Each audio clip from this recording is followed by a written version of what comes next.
Bulan September ini adalah Hari Fibrosis Paru Sedunia. Untuk itu, kami dari komunitas mengajak Bapak Ibu sekalian serta rekan-rekan untuk bersama-sama meningkatkan kepedulian kita terhadap fibrosis paru. Dan pada malam hari ini, di tengah-tengah kita sudah hadir narasumber kita, Dr. Sita Laksmi Andarini, spesialis paru, PhD konsultan. Selamat malam, Dr. Sita. Oke, masih mute, Dok. Oh ya, Assalamualaikum. Selamat malam. Waalaikumsalam. Sehat, Dok. Ya, Alhamdulillah. Terima kasih sebelumnya, Dok, atas kesempatannya di tengah waktu dokter yang begitu sibuk menyempatkan diri untuk bersama-sama mengajak rekan-rekan dan teman-teman komunitas untuk mengenal lebih dekat mengenai fibrosis paru dan dampaknya terhadap penyakit autoimun. Baik, sebelum Dokter Sita menyampaikan materinya, izinkan saya memperkenalkan beliau terlebih dahulu. Beliau adalah uh, dokter spesialis paru yang memiliki kekhususan atau konsultan di bidang onkologi dan imunologi. Dan yang seperti rekan-rekan ketahui bahwa uh, terkait dengan penyakit fibrosis paru ini erat hubungannya dengan masalah imunologi. Jadi beliau adalah pakarnya. Baik, uh, Dokter Sita, kami persilakan dok untuk menyampaikan materinya. Ya, ini hari Sabtu, hari libur, hari keluarga. Mohon maaf nih eh, untuk waktunya. Mungkin kita sambil santai ya, Dokter Belia, Setuju hari dok? ini. Ya, jadi kalau bulan Agustus adalah bulan peduli kanker paru atau Hari Kanker Paru Sedunia tanggal 1 Agustus. Maka 1 September, bulan September adalah bulan peduli fibrosis paru. Jadi dua-duanya penting dan bulan November adalah bulan peduli kanker paru. Jadi deket-deketan nih. Sekaligus kita membicarakan masalah screening kanker paru dan juga screening fibrosis mungkin ya Dokter Belia ya. Silakan Kalau dokter. sebelumnya kita akrab dengan COVID, ya, pada saat ini kita lebih banyak lagi yang jadi masalah adalah sindrom pasca COVID, post-COVID syndrome. Jadi sindrom post-COVID ini salah satunya adalah fibrosis paru ya, yang cukup mengganggu dan banyak datang ke dokter spesialis. Misalnya banyak datang ke dokter spesialis paru dengan batuk yang tidak berkesudahan, kemudian sesak napas, pada CT scan didapatkan juga fibrosis. Ini saya share screen, kita bincang-bincang secara uh, informal ya, Dokter Belia. Sambil bicara informal, mungkin kalau ada yang mau ditanyakan langsung bisa bisa uh, apa namanya raise hand atau mungkin uh, menulis di kolom Q&A atau kolom chat. Jadi fibrosis paru. Ini kita mengingatkan kembali untuk Bapak Ibu sekalian, karena ada kasus COVID, pandemi COVID, semua jadi aware terhadap kesehatan paru. Apalagi yang sekarang ada yaitu polusi udara. Nah, dok, polusi udara PM2,5 itu apa? PM2,5 apa sih bahayanya untuk paru?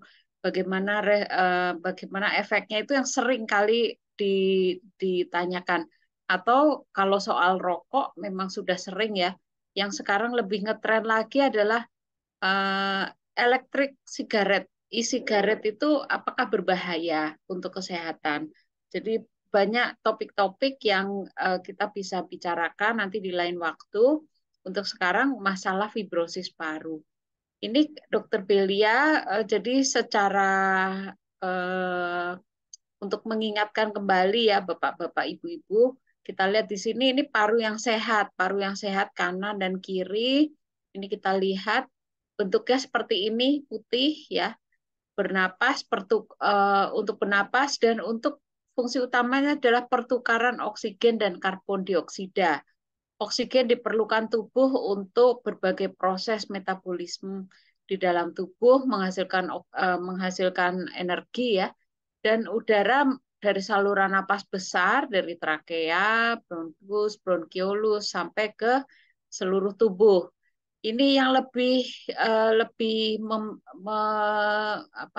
membuat kita betul-betul terheran-heran dan juga membuat kita sangat terkagum-kagum ya. Kita melihat betapa tipisnya ternyata paru kita itu hubungan antara dunia luar sama sistemik itu ternyata cuma 2 lapis sel aja. Jadi cuma ada sel endotel dan sel epitel. Artinya udara dari luar masuk ke saluran napas sampai kecil sampai kecil sampai ke alveol. Sampai di alveol ini cuma ada 2 lapis sel, endotel dan juga epitel. Nah, ini kalau kita lihat kayak judulnya Magnificent Lung. Jadi udara masuk sampai udara saluran napas yang terkecil, kemudian luas alveolus dalam tubuh itu 150 meter persegi, jadi sama dengan rumah, kalau rumah BTN tuh 36 meter persegi kali berapa tuh, 5 rumah ya, atau 1 lapangan bola ini. Ini kalau dijembreng seperti itu, luasnya adalah 150 meter persegi, dan hanya ada 2 lapis sel. Jadi kalau lapisan tadi yang kecil ini, kalau di dalam mikroskop kita lihat ya, bentuknya hanya seperti ini. Ini adalah epitel dan endotel. Makanya waktu saat COVID ya, ini semua berisi dengan sel radang. Bagaimana sesaknya ya, ini sel radang, kemudian saat proses penyembuhan sel radangnya udah berkurang, tetapi yang ada ini lapisan antara endotel dengan epitel adalah fibrosis. Jadi kita bisa bayangkan betapa sesaknya ya di lapisan ini, lapisan yang setipis ini kemudian terjadi radang dan menebal.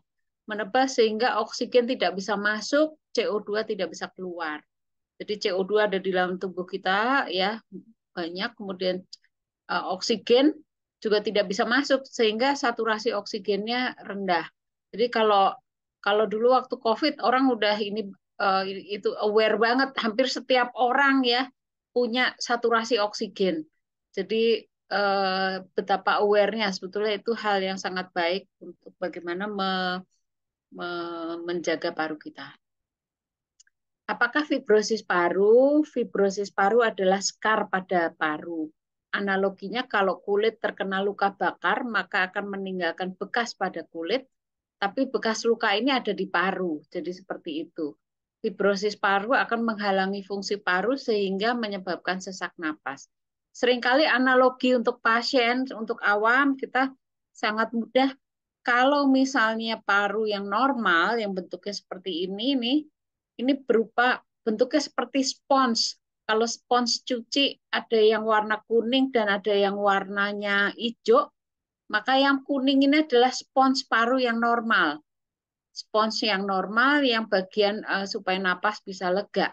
Tetapi spons yang untuk paru fibrosis warnanya yang hijau, mengeras sehingga bisa kita bayangkan parunya mengeras, udara tidak bisa bertukar secara baik karena ada penebalan di lapisannya tersebut. Jadi istilahnya adalah skar pada paru sehingga mengakibatkan terutama yang dirasakan adalah sesak napas dan juga batuk.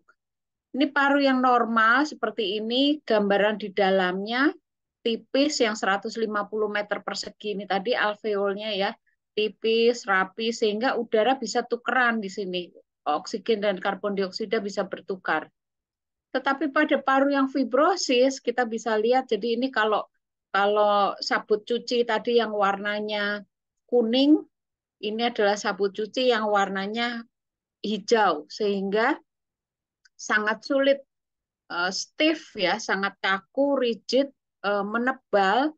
Ini kita lihat yang tadinya cuma lapisan tipis, kalau paru yang fibrosis bentuknya seperti ini, skar pada paru. Jadi lapangan udara yang putih-putih ini sangat sedikit sehingga udaranya nggak bisa masuk ke dalam pembuluh darah di dalam tubuh. Bisa kita bayangkan betapa sesaknya. Ini adalah paru yang normal, dan ini kalau kita lihat paru yang fibrotik sehingga udara tidak bisa masuk ke dalam saluran pembuluh darah, dari saluran napas ke pembuluh darah. Apa dan gejala dan tanda fibrosis paru?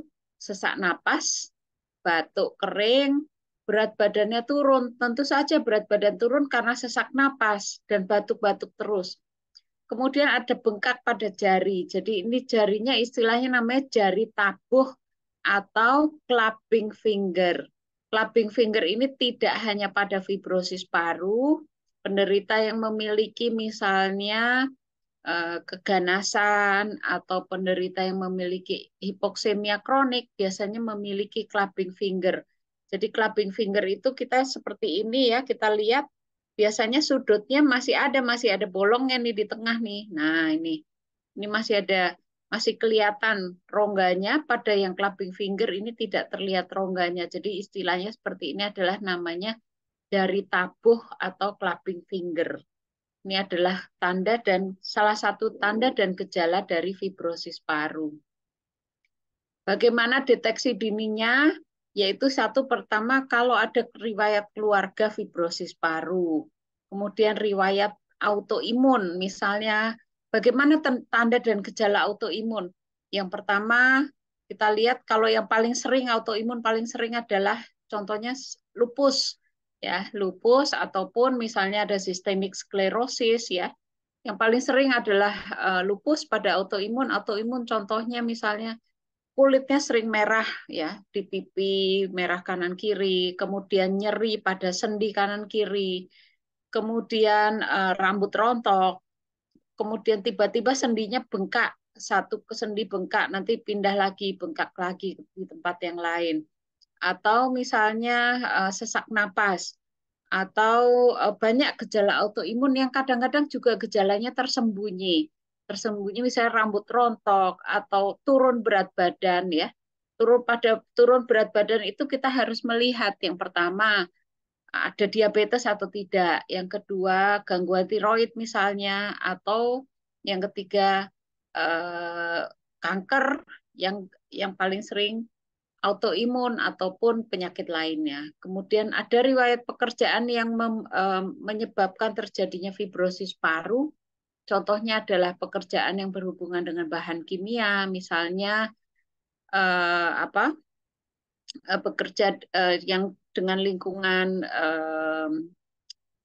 organik ya. Contohnya adalah pertanian atau di pabrik tepung misalnya ya, atau di bakery yang berhubungan dengan tepung, atau pertanian berhubungan dengan gandum, bubuk dari beras ya, atau merang misalnya, atau berhubungan dengan binatang peliharaan, burung dan lain-lain. Kemudian ada deteksi dininya adalah satu lagi sesak napas dan juga batuk kering. Fibrosis paru ini kalau kita lihat biasanya irreversible, nggak bisa balik. Jadi gambaran parunya akan terus terjadi fibrosis atau scar. Dan stimulinya banyak, kita nggak tahu. Bisa autoimun, bisa toksin, bisa infeksi virus. Salah satu infeksi virus yang paling sering adalah COVID misalnya. Kemudian kadang-kadang unpredictable. Kalau COVID, sebagian besar bisa menjadi pulih, tetapi ada beberapa yang menetap. Sangat sedikit dari itu yang menetap menjadi fibrosis ya, tetapi jumlahnya dikit. Kemudian akan mengakibatkan organ malfunction. Dan pada yang autoimun berapa persen sih yang akan menjadi progresif fibrosisnya atau gambaran scar pada parunya menjadi progresif? Ini pada autoimun sekitar 20 sampai 40% jadi progresif. Jadi 40% pada yang rheumatoid arthritis misalnya nyeri-nyeri sendi, terus tiba-tiba dia sering batuk-batuk kering, sesak napas, maka 40% dari hal tersebut dari penderita autoimun bisa menjadi fibrosis paru dan bisa gambarannya bisa fibrosis yang progresif. Progresif artinya yang tadinya fibrosisnya sedikit lalu menjadi banyak dan fungsi parunya yang tadinya normal menjadi fungsi paru yang terganggu. Faktor yang mempengaruhi progresif dari autoimun misalnya, yang pertama adalah kita lihat faktor progresivitas itu bisa kita ketahui, misalnya contohnya gejala yang bertambah, kualitas hidup yang berkurang. Biasanya jalan nggak sesek, kemudian jalan naik tangga, kok saya tiba-tiba sekarang ngos-ngosan, Dok. Atau misalnya saya mudah capek, penderita autoimun saya mudah capek, Dok, tapi gambaran autoimun saya kayaknya tetap, cuman kok jadi batuk dan ngos-ngosan. Pada saat itulah diperlukan pemeriksaan CT scan. CT scan dan pulmonary function test atau tes faal paru ya, tiup itu, untuk melihat ada nggak sih fibrosis paru pada penderita lupus misalnya ya, penderita autoimun. Nah, ini contohnya penderita autoimun udah dapat obat, autoimunnya terkontrol, tetapi ternyata pada gambaran CT kita lihat ini ada gambaran fibrosis. Fibrosis bentuknya seperti ini. Ini paru yang normal yang sebelah atas ya. Ini paru yang fibrosis. Nah, fibrosisnya seperti ini yang kemudian akan terus-terusan terjadi dan ini bertambah terus sejalan dengan waktu. Jadi ini adalah walaupun sudah diberikan pengobatan untuk autoimun, fibrosis di parunya tetap ada dan sering bertambah. Ada lagi yang istilahnya idiopathic pulmonary fibrosis. Nggak ada autoimun, tidak ada pajanan, tetapi dia terjadi seperti itu. Jadi sudah terjadi fibrosis paru. Nah, ini gambarannya fibrosis pulmonary fibrosis idiopatik ya. Sangat progresif, sangat perburukannya cepat, kemudian lung function-nya juga turunnya cepat. Dan pasiennya biasanya batuk-batuk, sampai yang pertama adalah punya genetik predisposisi, riwayat keluarga misalnya. Kemudian ada pajanan yang ini kita tidak sepenuhnya tahu, banyak yang juga yang tidak merokok. Kemudian yang paling penting buat dokter adalah memeriksa di bagian punggung paru ya, dari pemeriksaan dari punggung kita pakai stetoskop, kita lihat ada nggak bunyinya velcro type. Kalau ada velcro type maka langsung CT scan. Kemudian untuk lihat ada gejala, diagnosis, kemudian treatment, dan yang paling penting adalah karena bentuknya fibrosis, lama-lama fibrosisnya makin banyak, maka penderita memerlukan oksigen, tata laksana oksigen di rumah. Jadi seperti itu, nanti kita lihat algoritma bagaimana sih mengetahui diagnosisnya apa, bagaimana tata laksananya, mempertahankan kualitas hidup yang paling penting, terapi oksigen, fisioterapi, obat-obatan antifibrosis. Obat-obat antifibrosis hanya ada 2, pirfenidon dan nintedanib, semuanya sudah ada di Indonesia ya, bisa diperoleh di Indonesia. Kemudian ini selain kita lihat treatment untuk early disease, treatment antifibrosis, kemudian vaksin ya, vaksin untuk ya kalau vaksin COVID kemarin memang sudah wajib ya 3 kali vaksin COVID. Vaksin yang lain contohnya vaksin pneumonia sangat penting untuk mencegah perburukan dari pneumonia kalau terjadi infeksi paru. Kemudian rehabilitasi paru, bagaimana cara napas yang efektif, membuang dahak yang efektif, bagaimana bernapas yang efektif. Kemudian pada yang advance atau yang sudah lanjut, yaitu bagaimana suplementasi oksigen dan juga lung transplant. Nah, lung transplant memang belum ada, baru direncanakan di Indonesia, juga tata laksana paliatif yang lain. Pencegahannya pola hidup sehat tetap, rehabilitasi paru untuk yang merokok berhenti merokok atau vape ya, pengobatan dan kontrol serta vaksinasi. Dan ini fibrosis paru adalah penyakit paru yang fatal, progresif, dan sebabnya dapat diketahui atau tidak diketahui yang menurunkan fungsi paru dan kualitas hidup. Gejala batuk kering, sesak napas, berat badan turun, dan clubbing finger. diagnosisnya CT toraks tanpa kontras, bisa di mana saja. Ya, untuk dengan BPJS bisa dirujuk ke rumah sakit tipe C. Di rumah sakit tipe C, jadi dari puskesmas, vaskes pertama minta rujuk untuk ke rumah sakit tipe C untuk memeriksakan CT scan toraks dan pemeriksaan lain. Tata laksana yang paling penting adalah peningkatan kualitas hidup, terapi oksigen, fisioterapi, pencegahan, dan pengobatan antifibrosis. Demikian mungkin saya sampaikan, nanti kita sambil ngobrol-ngobrol bersama dengan Dr. Belia dan para komunitas fibrosis paru. Terima kasih saya ucapkan. Mungkin sudah ada pertanyaan atau belum ini Terima Dr. kasih Dokter Belia? Sita. Ya, terima kasih. Dok, yang hadir pada malam ini banyak dari komunitas Yayasan Skleroderma Indonesia, Dok. Nah, ini ada beberapa titipan pertanyaan, Dok. Ya. Eh, Pertanyaan pertama terkait dengan penyakit autoimun, Dok. Tadi dokter sudah menjelaskan banyak didapatkan di penyakit rheumatoid arthritis sampai dengan 40% itu, Dok, untuk kejadian fibrosis paru. Nah, pertanyaannya kenapa banyak sekali di penyakit autoimun, Dok? Apakah ada hal-hal tertentu yang bisa dicegah terkait dengan autoimunnya sehingga dapat mencegah perkembangan dari fibrosisnya? Dan ini juga ada yang mengaitkan dengan obat, Dok. Saya pernah membaca katanya ada beberapa obat autoimun yang justru dapat menyebabkan terjadinya fibrosis paru. Mohon pencerahan Dokter Sita. Ya, terima kasih Dr. Belia. Yang pertama adalah pada penyakit autoimun memang sering terjadi fibrosis paru, terutama yang bergejala. Jadi misalnya Bapak Ibu ada yang menderita autoimun, maka jangan segan untuk sekali-kali memintakan kepada dokter untuk melakukan CT scan. CT scan-nya tidak perlu pakai kontras, jadi cukup tidak perlu pakai kontras. Kalau sebisa mungkin sebetulnya prone position atau tengkurap ya. Tengkurap nanti kita bisa lihat di situ secara dini. Ada nggak sih fibrosisnya? Kalau sudah CT scan, kemudian lung function. Ada alat lung function yang cukup lengkap ya.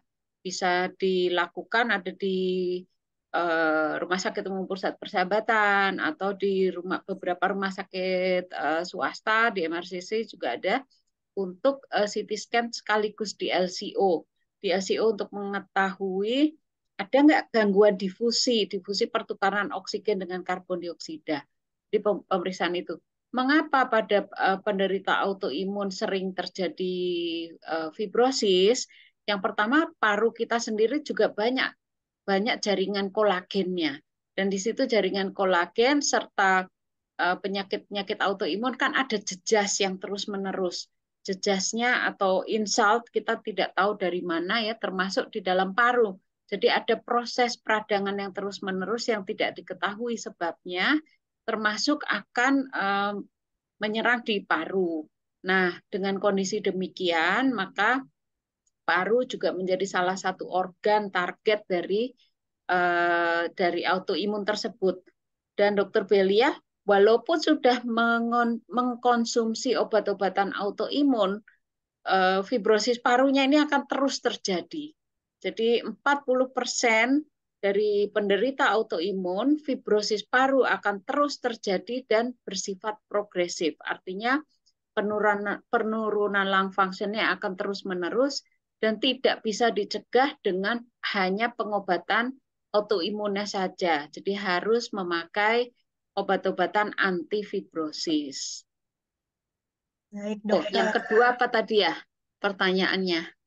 Terkait dengan obat-obat, Dok, ada Oh ya, beberapa obat. obat autoimun menyebabkan fibrosis. Semua obat dapat menyebabkan radang paru atau pneumonitis. Ya, tidak hanya obat autoimun, obat kanker pun dapat menyebabkan radang paru atau pneumonitis, dan sisa radang paru itu, sisa dari pneumonitis itu akan menyebabkan fibrosis paru. Jadi pengobatan pun akan juga berisiko menyebabkan fibrosis paru, tetapi jumlahnya amat sangat sedikit, jadi sangat langka. Ya, jadi itu beberapa efek obat, tapi kita lihat benefit lebih tinggi daripada risknya untuk diberikan kepada pasien. Itu. Jadi manfaatnya lebih besar ya dok ya Ya, daripada dan tidak faktor semua, resikonya. ya tidak Betul. semua, dan bukan hanya obat untuk itu saja yang menyebabkan fibrosis paru, tetapi juga semua obat, ya hampir semua obat bisa menyebabkan radang paru karena efek samping seperti itu. Jadi Baik. tidak usah terlalu khawatir untuk tidak meminum obat-obat autoimun, karena intinya sebetulnya setiap obat bisa menyebabkan fibrosis paru, hanya saja memang tiap orang per orang berbeda-beda efeknya. Baik, dokter, untuk spirometri apakah bisa digunakan dok untuk deteksi dini? Karena mungkin di daerah untuk DLCO masih agak terbatas dok. Ya, spirometri bisa untuk deteksi dini, hanya saja pada saat kita lihat kan 70% ya, kalau gangguan restriksi di bawah 80%. Nah, 80% itu, kalau 70% itu sebetulnya sudah masuk dalam kriteria fibrosis yang moderate, ya, mild moderate. Jadi kalau ada stagingnya seperti itu, jadi sebetulnya bisa sih, tapi agak, dalam tanda kutip, agak lebih lambat. Tapi daripada tidak dilakukan, ya sebetulnya bisa Tuh. dilakukan untuk monitoring. Jadi monitor, kalau udah punya data bulan ini, 6 bulan lagi coba spirometri turunnya berapa. Kalau turunnya banyak, itu maka bisa dikatakan sebagai progressive fibrosing interstitial lung disease. Baik, buat Bapak Ibu mungkin yang di daerah untuk DLCO agak lumayan susah kita jangkau, jadi bisa meminta pada dokternya untuk dilakukan pemeriksaan spirometri sebagai salah satu bentuk screening ya dok ya. Ya. Oke, baik ini sudah banyak pertanyaan dokter, kita coba jawab satu persatu. Baik, pertanyaan pertama.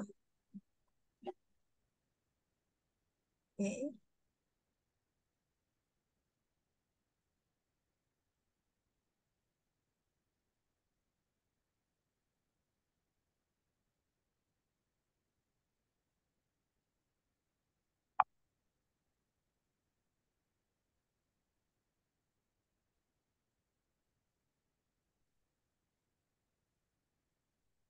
Bentar Mungkin dok, ini ada ya, kendala apakah ada pembagian derajat keparahan fibrosis paru dan obat antifibrosis kapan bisa mulai? Ini pertanyaan dari Dokter Suci ini ya.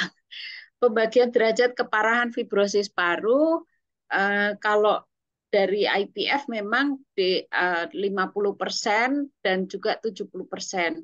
Kapan obat-obat kalau berat itu di bawah 50% FVC atau KVP, force vital capacity atau FVC-nya, jadi lung function-nya kurang dari 50%, maka dianggap sebagai yang severe. Tetapi kalau bisa, kapan obat-obat antifibrosis bisa dimulai sedini mungkin. Jadi kalau lebih dini, maka kita mencegah keparahan lebih lanjut. Baik, Ya, sepertinya udah cukup jelas ya dok ya. ya. Kita berlanjut ke Ibu Andi Sri Suryani. Ada pertanyaan dok, apabila pasien, maaf, dokter Andi Sri Suryani, apabila ada pasien anak yang terdiagnosis autoimun, screening seperti pemeriksaan HRCT dan spirometri namun tidak bergejala, sebaiknya dilakukan berapa kali dalam setahun dok? Pada pasien anak, aduh ini agak complicated ya. Kalau untuk pasien anak memang kalau kita lihat pasien anak memang, mana ini tadi pertanyaannya. Pertanyaan nomor 2 dok dari chat. Pasien anak yang terdiagnosis screening HRCT. Nah, untuk anak memang khusus ya. Pada anak khusus yang sepengetahuan saya tidak ada yang dinamakan untuk screening HRCT, karena kita tahu risiko CT scan dan lain-lain. Jadi tetap pemantauan gejala apabila ada batuk, kering dan lain-lain ya sesuai dengan rekomendasi dari dokter spesialis anak. Jadi saya tidak bisa merekomendasikan pada anak ya di luar kompetensi. Jadi untuk dokter spesialis anak subspesialis paru yang berkompeten untuk hal ini. Baik, kalau dewasa dok, ada anjuran waktu tertentu untuk screeningnya dok? Kalau pada dewasa, karena kita lihat 40% bersifat progresif ya, pada saat awal terdiagnosis autoimun, sebaiknya langsung dilakukan HRCT, CT scan tanpa kontras. Dari situ kita bisa melihat perlukah dimonitor atau tidak. Kalau seandainya ada, maka perlu dilakukan monitoring. Apabila sifatnya progresif adalah dalam 1 bulan atau 3 bulan terjadi perburukan klinis, perburukan gejala, perburukan lung function, dan ada gambaran baru pada HRCT. Kalau terjadi seperti itu, maka didiagnosis sebagai progresif fibrosis. Progresif pulmonary fibrosis pada autoimun dan perlu penanganan lebih lanjut, penanganan untuk obat-obat antifibrosis. Tidak cukup hanya untuk pengobatan autoimunnya saja. Baik, untuk Dokter Andi Sri Suryani, untuk screening pada anak mungkin nanti bisa kita tanyakan pada dokter spesialis anak yang lebih berkompeten ya. Ya. Kemudian dari Dokter Miras Radia Bagoskoro, izin tanya untuk penggunaan antifibrotik, apakah dapat diberikan segera jika terjadi fibrosis secara cepat atau sebagai neoadjuvan dok? Dan bagaimana mengetahui penyebab atau etiologinya? Silakan dokter. Ya, jadi pengobatan antifibrosis ini adalah pengobatan dalam tanda kutip definitif. Artinya kita harus memiliki suatu diagnosis definit dulu. Jadi diagnosisnya harus ditegakkan dulu bahwa memang ada fibrosis pada paru, dan juga harus kita lihat dulu betul nggak ada PPF atau progressive pulmonary fibrosis, betul nggak ada SSC-ILD, systemic sclerosis interstitial lung disease. Bila itu sudah terdiagnosis, maka pengobatan baru dimulai. Mengapa? Pengobatannya bersifat seumur hidup. Jadi nggak bisa langsung di stop seperti itu. Beberapa pasien ada sih yang di stop ya, tetapi yang kita khawatirkan adalah terjadi eksaserbasi akut. Jadi eksaserbasi dalam arti dia apa istilahnya tuh akan terjadi kambuh seperti itu. Jadi itu yang kita khawatirkan. Berarti harus tegak dulu diagnosisnya ya dok ya, Ya, baru bisa betul. memberikan antifibrotik. Baik, berlanjut ke pertanyaan selanjutnya dok. Ini kebetulan dari penyintas autoimun dok, Ibu Aan Rosanti. Eh, Beliau menderita autoimun RA, sudah terkendali, dan ada riwayat COVID juga. Nah, hampir 1 tahun ini, selama kurang lebih 1 tahun, tiap hari ada keluhan dahak, baik pagi, siang, malam, dan sedikit agak sesak. Nah, apakah ini sudah mengarah ke penyakit fibrosis paru, dok? Apakah ada saran yang harus dilakukan untuk Ibu Aan? Silakan, Dokter Sita. Ya, selamat malam Bu Aan. Uh, Autoimun RA dan sudah terkendali dengan riwayat COVID juga 1 tahun ini, ada dahak ya, dan terkadang sesak. Jadi yang paling utama adalah diagnosisnya apakah ini progresif atau tidak, terus-terusan apa tidak. Kan kita juga ada misalnya lagi autoimun, taunya ada tonsilitis misalnya atau bronkitis akut, belum tentu fibrosis paru ya. Jadi kita harus melihat ini betul nggak sih fibrosis paru. Yang dilakukan paling dini adalah CT scan tanpa kontras. CT scan tanpa kontras bisa dilakukan di rumah sakit mana saja. Kalau BPJS di rumah sakit tipe C. Jadi minta rujukan ke Vaskes tipe 1, kemudian dirujuk ke rumah sakit tipe C, kemudian di tipe C ada CT scan, di situ boleh CT scan tanpa kontras. Dari situ baru terlihat kalau ada fibrosis, dan belum tentu serta-merta kalau ada fibrosis langsung dapat obat antifibrosis, tidak. Diobservasi dulu. Kalau gejalanya perburukan misalnya dalam waktu 3 bulan, penurunan fungsi paru, kemudian ada gejala terus-terusan bertambah sesak napas, dan yang utamanya adalah bukan batuk berdahak ya, biasanya batuk kering yang terus bertambah, saturasinya juga turun, maka di situ diperlukan intervensi, yaitu pemberian obat-obat antifibrosis. Baik. Dan pada penyakit autoimun juga kita sering menjumpai imunnya rendah ya dok ya, jadi sangat rentan terhadap infeksi TB. Jadi mungkin Ya, itu yang screening ke paling arah penting. TB juga Ya, perlu paling penting. dilakukan. Penderita autoimun selalu mendapatkan, biasanya dari dokter, spesialis penyakit dalam juga mendapatkan obat-obat steroid, kemudian imunomodulator ya, imunosupresan misalnya dapat mycophenolic misalnya seperti itu, dan itu menurunkan fungsi sel imunitas seluler kita sehingga rentan terhadap infeksi. Yang paling penting di Indonesia paling banyak adalah infeksi TB, tuberkulosis. Yang kedua adalah juga infeksi jamur. Jadi jangan segan untuk CT toraks tanpa kontras, kemudian cek dahak. Jadi cek dahak untuk TCM atau tes cepat molekuler ada di puskesmas mana aja dan gratis. Itu bisa dilakukan untuk melihat ada TB atau tidak. Itu yang paling mudah. Dan TB bukan suatu hal yang tabu, bisa diobati dalam waktu 6 bulan. Baik, Bu Aan, sudah panjang lebar tadi Dokter Sita Ya, menjelaskan. Sarannya mungkin untuk segera berobat, entah itu ke puskesmas atau ke rumah sakit untuk segera mendapat diagnosis untuk kelainan parunya.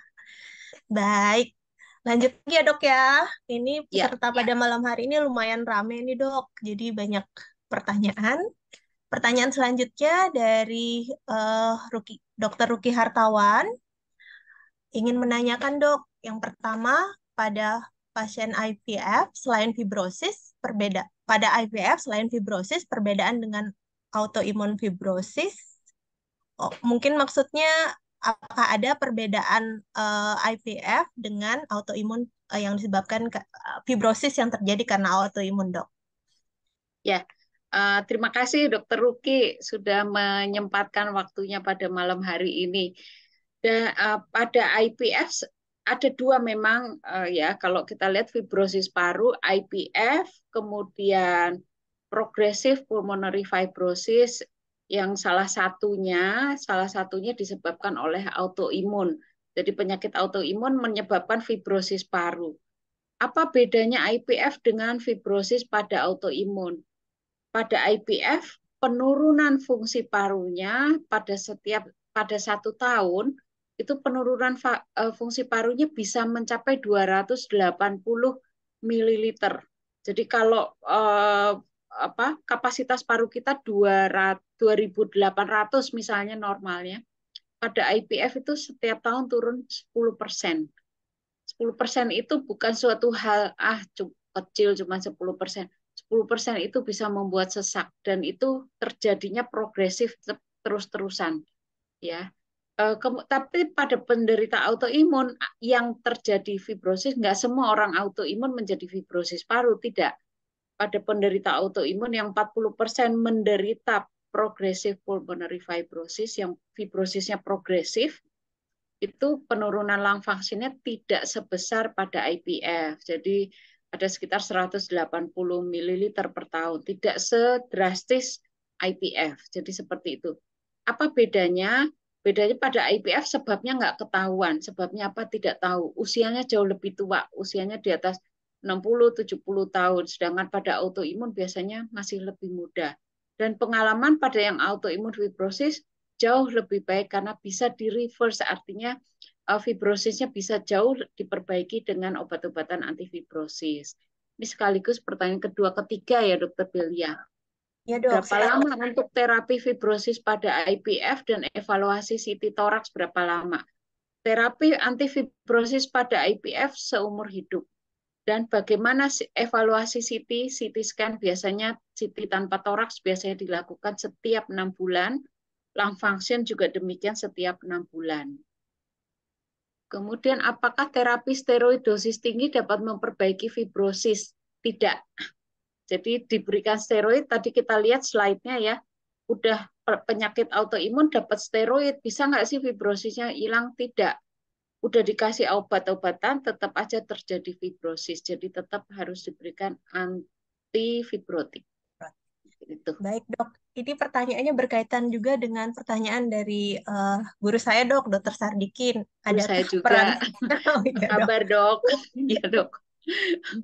Apakah Ya, ada peran steroid dalam pencegahan maupun penanganan progresivitas fibrosis paru, Dok? sedikit dok, sedikit penanganan progresivitas fibrosis paru pada saat eksaserbasi akut. Jadi steroid dosis tinggi diberikan pada saat eksaserbasi akut.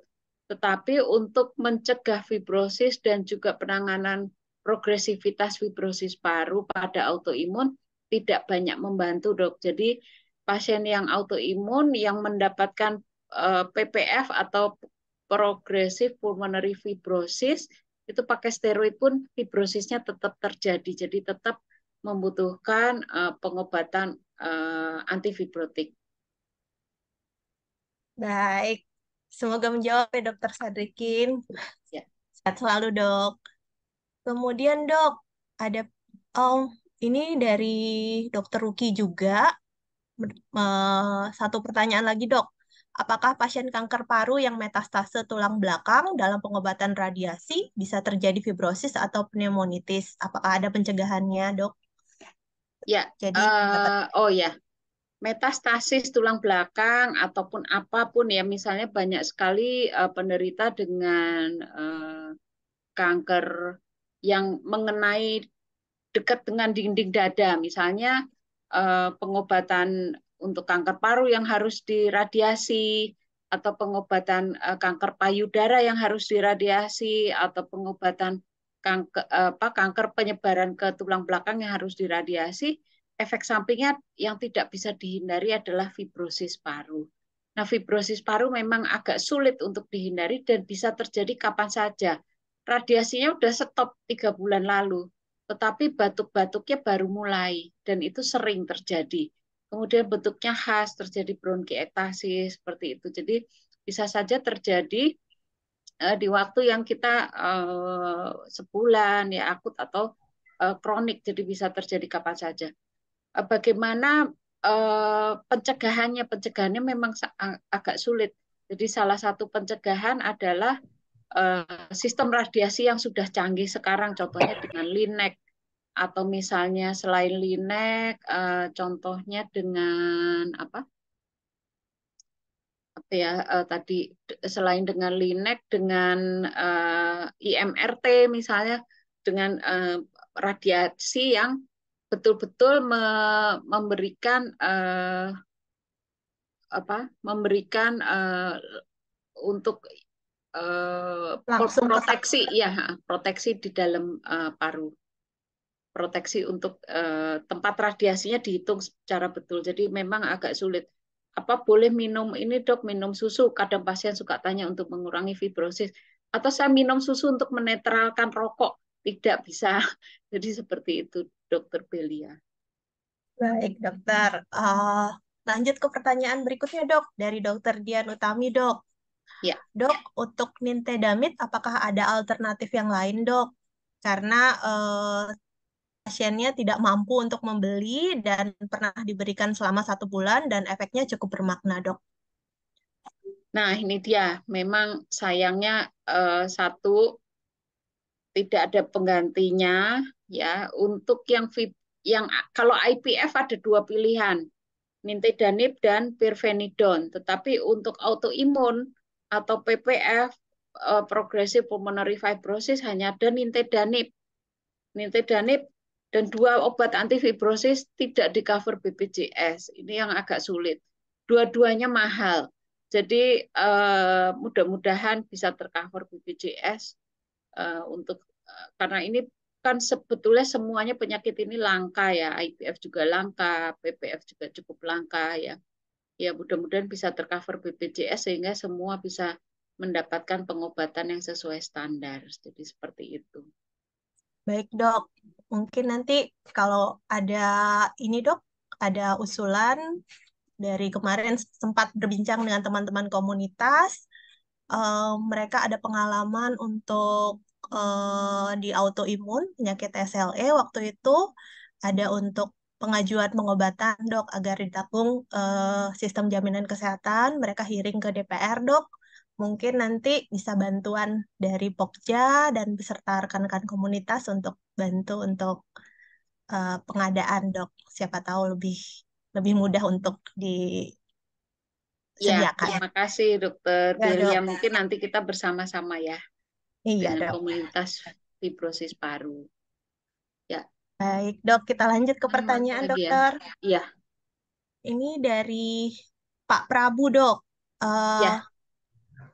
apakah pengobatan atau terapi komplementer ada yang terbukti secara ilmiah dapat mencegah keparahan fibrosis? Apakah ada suplemen, akupunktur, atau pengobatan komplementer lain, Dok, yang dapat membantu mencegah keparahan dari penyakit fibrosis?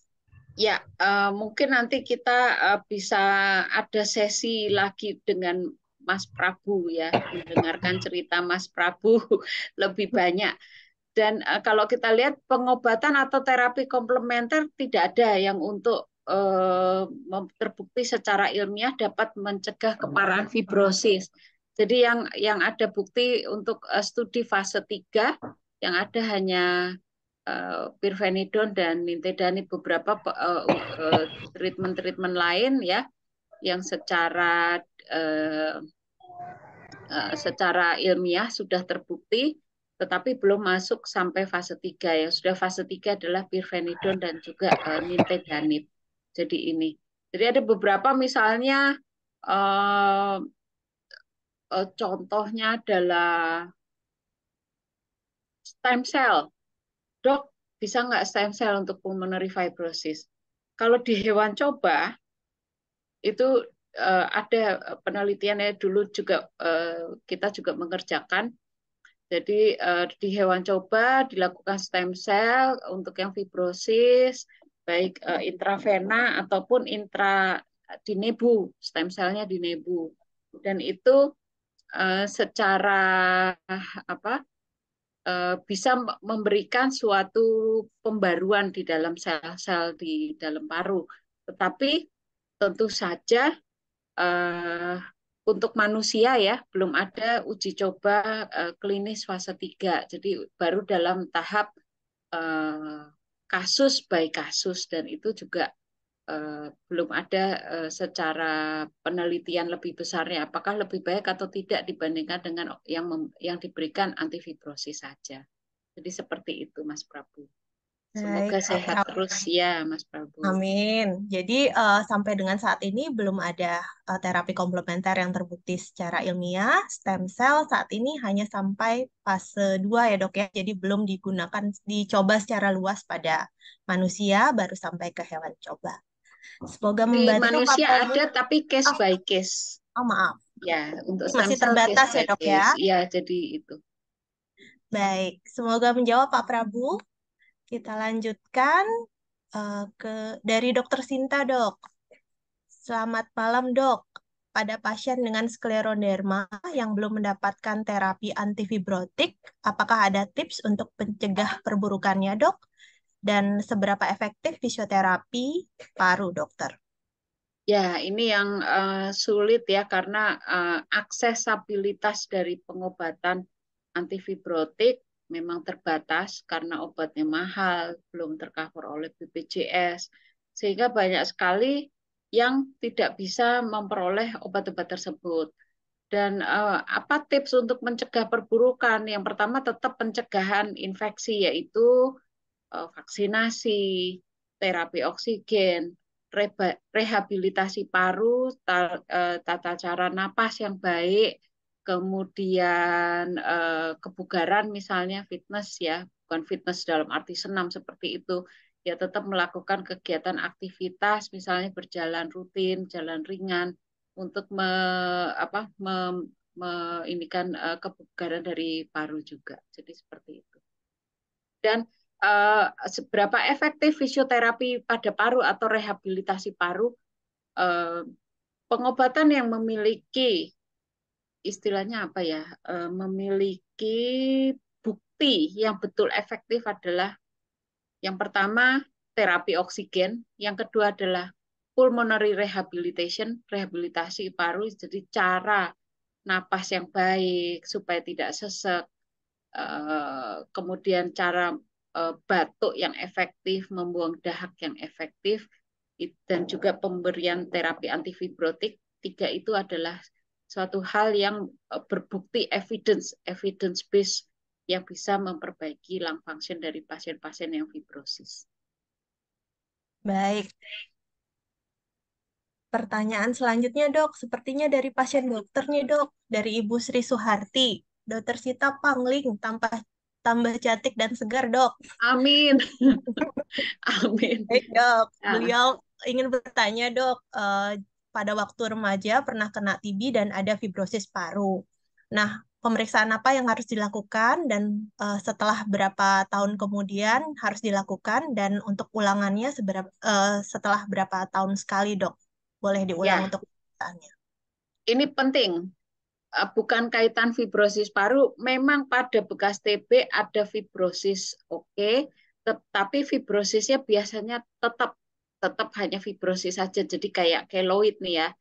Tetapi ada yang dinamakan progressive fibrosing. Jadi fibrosis, keloidnya itu bertambah terus itu seperti cancer, istilahnya seperti itu. Bentuknya seperti kanker tapi fibrosis. Jadi skarnya akan terus bertambah terus-menerus. Nah, itu namanya progressive fibrosing baik pada penderita autoimun ataupun pada IPF. Tetapi pada penderita bekas TB, fibrosisnya biasanya menetap. Tetapi satu yang menjadi catatan adalah bekas TB, bekas TBC itu harus dimonitor untuk CT scan. Kenapa? Bisa menyebabkan kanker di kemudian hari. Jangan pernyataan saya ini jangan jadi panik makanya. Tetapi risiko itu ada. Jadi beberapa penelitian bahwa post TB scar bisa menjadi suatu risiko kanker tersendiri. Artinya kita kan sekarang sedang menggerakkan screening kanker paru. Siapa sih yang risiko tinggi screening kanker paru?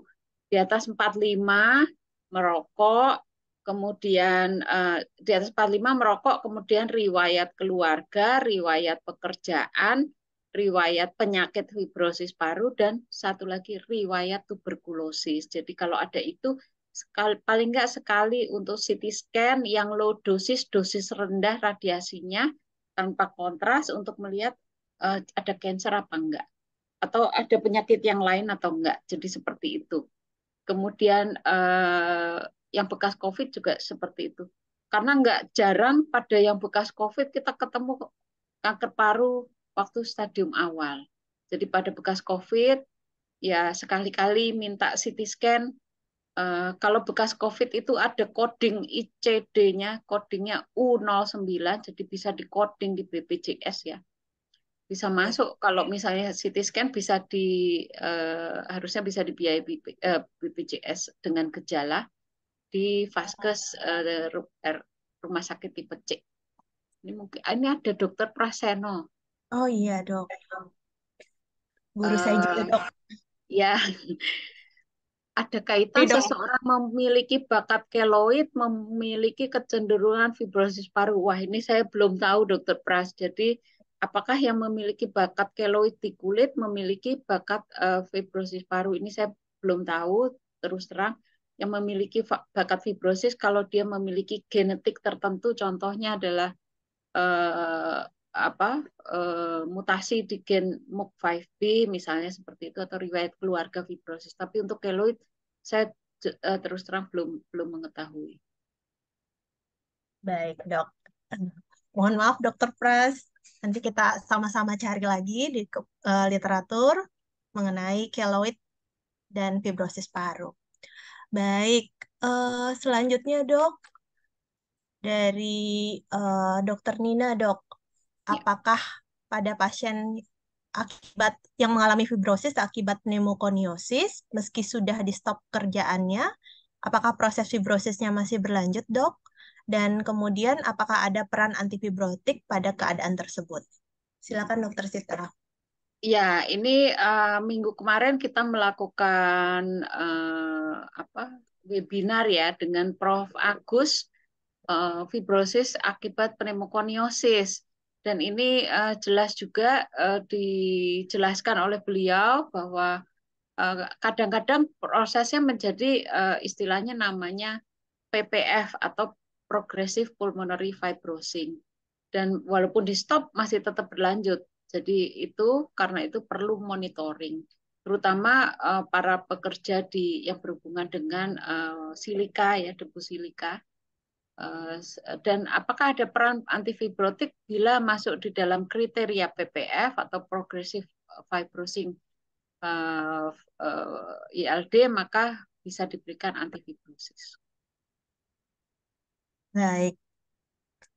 Kemudian pertanyaan terakhir ini, Dok, terkait dengan obat antifibrosis.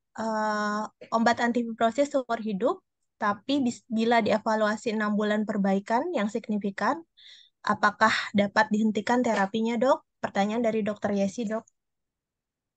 Secara on label yang approval BPOM ya tidak bisa dihentikan memang seumur hidup ya. Jadi kondisinya demikian, tapi memang obatnya mahal banget.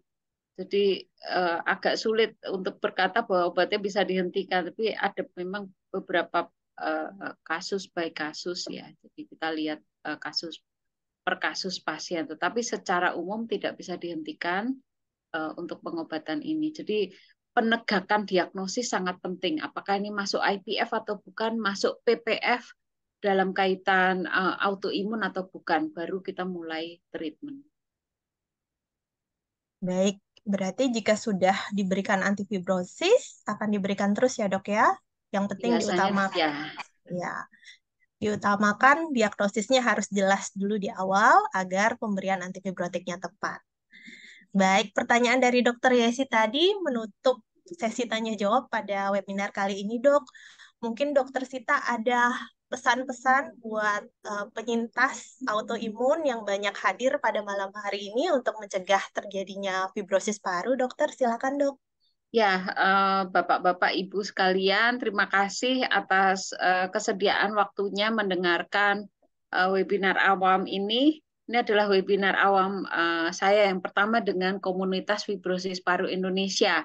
Kita bisa bertukar pikiran di sini, kita bisa saling bertukar pengalaman ya mengenai fibrosis paru, terutama tidak hanya pada pasien IPF, tetapi juga pada penderita autoimun. Karena kita tahu penderita autoimun suatu penyakit kronik seperti diabetes mellitus, seperti hipertensi, seperti gagal ginjal kronik, seperti juga pasien kanker. Jadi kita tetap artinya treatment sejalan sesuai dengan sejalan sesuai dengan guideline ya yang diberikan oleh dokter. Kita juga sambil mengembangkan pengetahuan, misalnya apa sih yang dinamakan misalnya rehabilitasi paru, bagaimana pencegahannya, bagaimana kita aware dan juga misalnya terhadap teman ataupun terhadap keluarga yang memiliki risiko tinggi juga. Pencegahan sangat diperlukan dan mudah-mudahan dengan ada webinar kecil ini bisa memberikan suatu nilai tambah bagi kita semua untuk saling bertukar pengalaman dan juga bertukar pikiran serta bertukar keluh kesah ya, Dokter Belia ya. Dokternya Ya, juga Dok. berkeluh kesah obatnya nggak di cover BPJS. Jadi seperti Bukan hanya itu. pasien ya, Dok, yang berkeluh Ya, kesahnya, dokternya juga berkeluh kesah. ya. Baik, Dokter. Terima kasih sekali, Dok, atas waktunya berkenan hadir pada acara komunitas pada hari ini. Di bulan September ini kami dari komunitas memiliki berbagai rangkaian acara. Mungkin Bapak Ibu bisa melihat di akun media sosial kami. Dan untuk acara offline, kita ada rencana temu teman-teman eh, peserta komunitas itu diperkirakan info pastinya nanti di media sosial, tapi kami rencanakan 24 September, Dok. Eh, ada buka stand di Car Free Day. Nanti mungkin ada sedikit eh, informasi mengenai fibrosis paru dan sedikit mungkin ada pemeriksaan kesehatan terkait dengan fungsi paru, Dok. Semoga Dokter Sita ada waktu, Dok. Siapa tahu bisa bergabung Ya, bersama terima teman-teman. kasih. Terima kasih Dokter Belia. Baik, Bapak Ibu peserta webinar pada malam hari ini, terima kasih banyak atas antusiasnya yang luar biasa. Sampai dengan malam hari ini masih ramai di komunitas pada malam hari ini. Semoga kita bisa terus menyelenggarakan kegiatan seperti ini sehingga menambah kepedulian terhadap fibrosis paru.